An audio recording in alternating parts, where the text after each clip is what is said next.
tak ada rahsia sebenarnya dekat BE International ni. Semua orang buat benda yang sama. Nombor satu kena nak apa? Nak sihat dan nak bantu orang. Pada saya lah ya. Sebagai seorang doktor dia merawat, nak bagi orang sihat. Tapi sebenarnya tak semua benda tu klinik atau hospital boleh offer.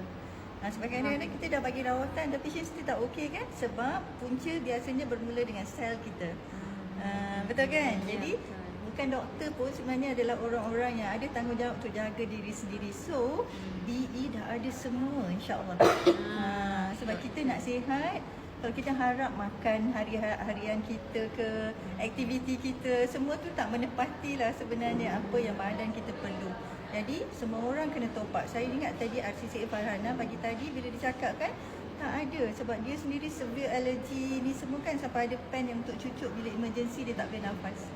Betul. Tapi dengan Shiruto improve, dah tak ada dah pen ke steroid ke apa, tak ada. Kan? Jadi percayalah, maknanya tak semua benda doktor boleh offer. Ada benda kita kena cari, kena buat. Ada dekat BE. Jadi dah dapat ni, jangan lepas. Guna untuk diri sendiri, share dengan orang. Ya, kita bukan menjual kan. Kalau Kak berniaga jual kuih ke jual apa-apa kan, jual barang, kita berniaga sebab kita share, nak sama-sama sihat. Betul. Okay?